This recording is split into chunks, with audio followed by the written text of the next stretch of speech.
RP Azur. El albor de la historia, la tierra fue disputada. El afiche cita, dice, ¿es posible la paz en Colombia? Es una pregunta muy difícil de resolver. Porque el conflicto colombiano, a pesar de todo lo que se ha estudiado, todo lo que se ha escrito, todo lo que se ha dicho, es un conflicto que no se conoce a su cabalidad. No se conoce a su cabalidad. Cada día aparece una nueva faceta, un nuevo aspecto de ese conflicto. El conflicto colombiano es único en el mundo. Eso deben ustedes saberlo. Quien quiera aproximarse a entender el fenómeno tiene que saber que está frente a una situación única. Es un conflicto donde se combinan muchos elementos, como lo acabo de decir. Primero que todo es un conflicto histórico. El compañero trató de plantear aquí algunos elementos históricos que yo me voy a permitir también recordar. Colombia tuvo en el siglo XIX, después de la liberación de Simón Bolívar, Colombia tuvo 9 guerras civiles, en las cuales la oligarquía terrateniente agarraba sus peonadas y las ponía a pelear a las coronas. Las centralizaba, las fanatizaba, las emborrachaba con chicha y las ponía a pelear a machete. 9 guerras civiles. La última guerra se llamó la Guerra de los 1000 días. Imagínense ustedes una guerra de 1000 días en Colombia. Pues no hay ninguna guerra de grandes batallas como las estamos pensando, sino era una guerra de guerrillas. Eran pequeños grupos que combatían unos con otros, y allí surge toda esa tradición. O sea, el elemento histórico que yo le quiero plantear es que el poder desde el Estado introdujo la violencia política en el seno del campesinado colombiano para dominarlo, para manipularle y para apoderarse de la tierra. Ese es el segundo aspecto fundamental del conflicto colombiano. Es un conflicto en el cual el aspecto fundamental es un problema por la tierra, al cual se habían ido agregando otros elementos, el narcotráfico, otros elementos, pero el aspecto central es un aspecto de la tierra. Es un conflicto armado, en el cual un grupo de campesinos que fue agredido injustificadamente por los aviones norteamericanos que hablaban de 48 campesinos en la región de Marquetalia, a los quienes les tiraron bombas de napalm, les tiraron incluso bacterias blancas. Un batallón Colombia que acababa de llegar de Corea, les tiraron a 48 campesinos que porque eran comunistas y comenzaba la Guerra Fría en aquel entonces, pues les tiraron 14.000 soldados aéreos transportados. Es una desproporción como la que estamos viendo hoy en día en esos combates que se dan. Pues esos campesinos resistieron esa ofensiva y se constituyeron en organizaciones guerrilleras. La única forma que tenían de resistir y de sobrevivir fue una lucha guerrillera. O sea, es un conflicto armado, pero fundamentalmente es un conflicto de resistencia. No es cualquier guerra. No es una guerra como la que hay en otros países por constituirse en Estado, o como la que hay en la isla India era una isla por una minoría racial, por enfrentarse a otra, o la que hay aquí en África, en fin, ¿no? El conflicto centrado en el problema de la tierra, lucha armada guerrillera, pero fundamentalmente de resistencia. Resistencia. 60 años de eso. 60 años llevan tratando de exterminarlos y no han podido exterminar. Además, todo lo contrario. Crecen y crecen y se multiplican. Y el otro aspecto que les quiero a ustedes plantear, que forma parte de ese conflicto colombiano, es que por las características especiales, no sé si eso es bueno o es malo, pero no sé, lo que sí sé es que así es. Colombia es una esquina sumamente privilegiada. Es la esquina más importante de la América del Sur. Tiene costas en ambos océanos, tiene 3 cordilleras, los llanos, la selva, tiene todo. Tiene todo. La comunicación entre el Pacífico y el Atlántico a través del río Amazonas forma parte del sur de la Guayana, esa zona que es tan rica en petróleo. Tiene todo. Pues eso ha convertido el conflicto colombiano en un conflicto geopolítico. El conflicto geopolítico. Que quedó demostrado cuando se implementó el Plan Colombia. El Plan Colombia.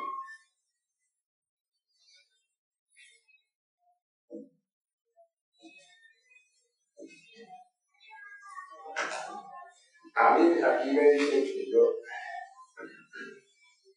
participé en los diálogos de Caguán. El presidente Pastrana me llamó a mí de un nombre que habían propuesto las diversas organizaciones, eso que los nazistas llaman la personalidad democrática. Bueno.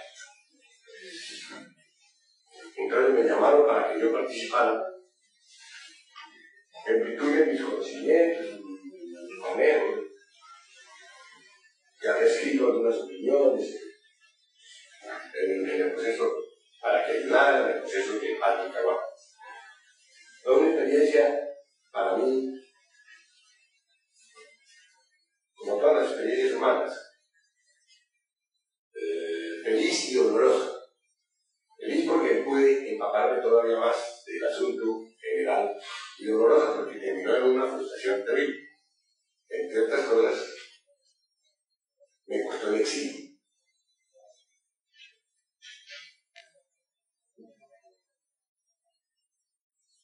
¿Qué fracasó en el Caguán?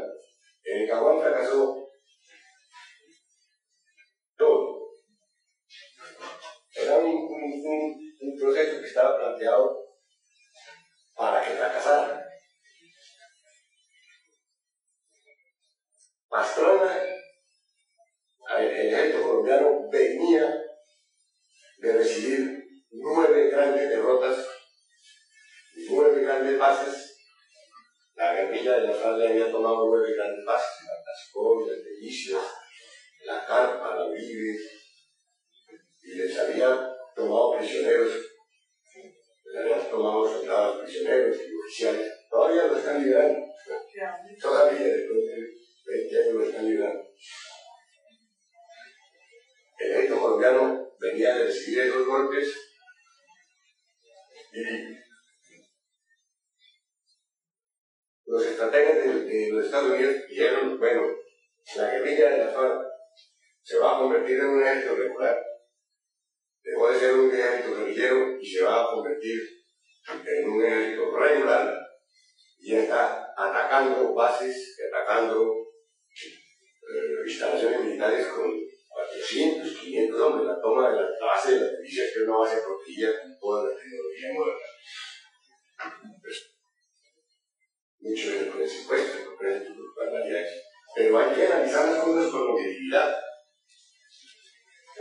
¿Qué movimientos requieren en el mundo, la tendencia en el mundo? Los compañeros que también han han recibido la muerte de 5 de sus máximos comandantes. Muere Marulanda, muere Raúl Reyes, muere Iván Ríos, muere Mauro Agoy, muere Alfonso Cano. Como si fuera un episodio más de la guerra, como si le hubiera quitado un pelo al gato. Sigue la confrontación y aumentando en intensidad. León Valencia, el fundador de la corporación Nuevo Arcoíris, que es uno de los que ha escrito, que empieza a plantear el problema con cifras, con datos, con análisis concreto. Dice que en los últimos 3 años la guerrilla de la FARC le ha producido a los 500.000 soldados profesionales que tiene el ejército colombiano, apertrechados, con aviones, con helicópteros, con toda la tecnología y la parafernalia habida y por haber. 6.000 bajas irreparables entre muertos y heridos. 2.350 y tantas, 2.350 bajas en el año 2011. Díganme una cosa, ¿qué ejército? Claro, eso nunca. ¿Ustedes sabían esa cifra? No se sabe. Es más, los colombianos tampoco lo sabíamos. Si León Valencia no lo publica, porque de lo que se trataba era de confirmarle al pueblo colombiano y demostrar que la FARC está derrotada.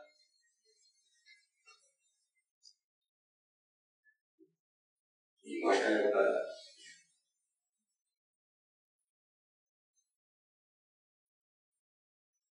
$6.000 bajas. ¿Qué ejército sostiene eso? Eso es más que la guerra de Irak, más que la guerra de Afganistán, más que la guerra de 6.000 muertos de un movimiento guerrillero. Dice León Valencia, son bajas. Dice León Valencia que 2.235 en el año 2011. ¿Ya? En una acción deletérea, diluida, de desgaste, que el pueblo colombiano no conocía y no se la daba a conocer.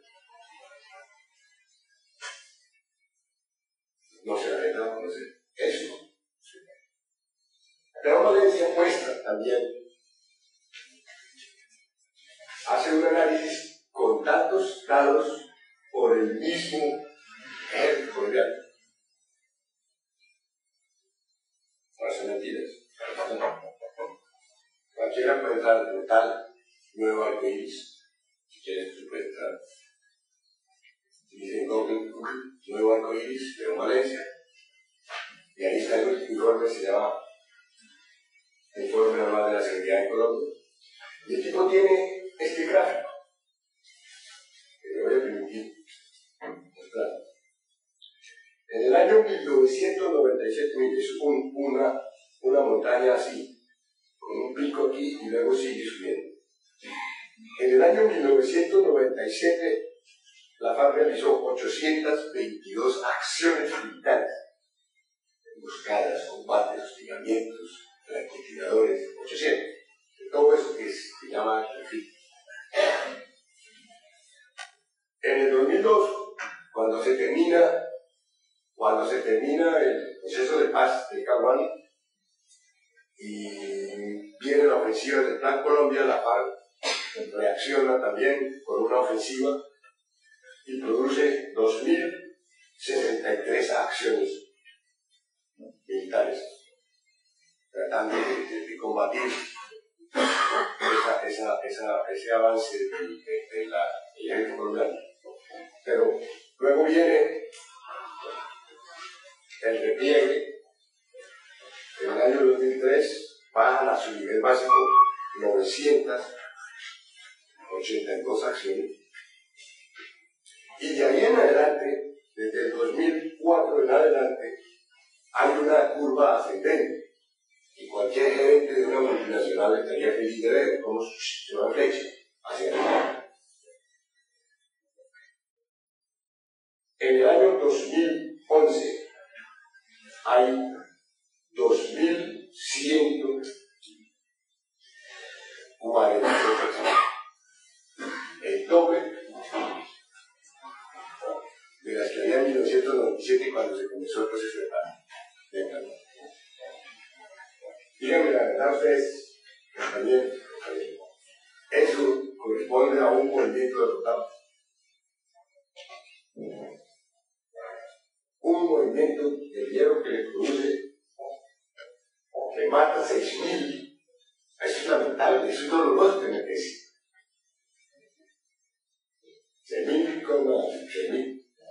colombianos que mueren ahí, en un potrero, peleando por nada.